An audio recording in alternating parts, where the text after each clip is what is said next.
എല്ലാം ജീവിതത്തിൽ ഒരുപാട് ആഗ്രഹങ്ങളില്ലേ, ആഗ്രഹങ്ങളില്ലാത്ത മനുഷ്യന്മാരുണ്ടോ? അങ്ങനെ എൻ്റെ ജീവിതത്തിലെ ഏറ്റവും വലിയൊരു ആഗ്രഹമായിരുന്നു ഇത്, ഫ്ലൈറ്റിൽ കയറണമെന്നുള്ളത്. അങ്ങനെ ആ ഒരു ആഗ്രഹം എൻ്റെ ചേട്ടൻ എനിക്ക് സഫലമാക്കി തന്നു.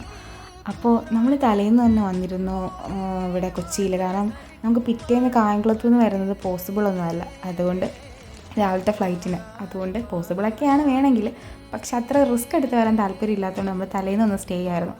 അങ്ങനെ നമ്മൾ എയർപോർട്ടിൽ വന്നു, ചെക്കിങ്ങും കാര്യങ്ങളൊക്കെ കഴിഞ്ഞു. പിന്നെ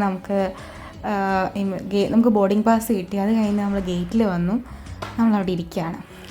ആദ്യമായിട്ട് ഫ്ലൈറ്റിൽ കയറുന്നതുകൊണ്ടാണെന്ന് അറിയത്തില്ല, ഭയങ്കര ഒരു പേടിയും.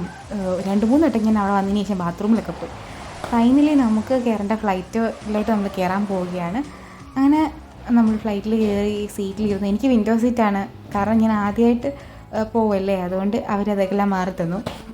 അങ്ങനെ ഞാനുണ്ട്, ചേച്ചിയുണ്ട്, ചേട്ടനുണ്ട്. ചേട്ടൻ അപ്പുറത്തായിരുന്നു സീറ്റ്. അങ്ങനെ അവർക്കൊന്നും ഒരു ഇതില്ല, കാരണം അവരൊക്കെ എപ്പോഴും പോകുന്നതുകൊണ്ട് അവർക്ക് ഇതൊന്നും ഒരു വിഷയമേ ഇല്ല. എനിക്ക് ഭയങ്കര പേടിയായിരുന്നു. അങ്ങനെ ഫ്ലൈറ്റ് പൊങ്ങിയ ടൈമിൽ ഞാൻ കണ്ണടിച്ചിരുന്നപ്പോൾ ചേട്ടൻ പറഞ്ഞു, കണ്ണ് തുറന്നിരിക്കുക, എന്നാലേ ഇതൊക്കെ കാണാൻ പറ്റത്തുള്ളൂ. അങ്ങനെ ഫ്ലൈറ്റ് മൂവായി, മേഘങ്ങളുടെ ഇടയിലൂടെയൊക്കെ ഇത് പോകുന്ന കാണുമ്പോൾ ഒരു വല്ലാത്തൊരു ഇതായിരുന്നു. അങ്ങനെ നമ്മുടെ ഫ്ലൈറ്റ് ബാംഗ്ലൂർ എയർപോർട്ടിൽ ലാൻഡ് ചെയ്തു.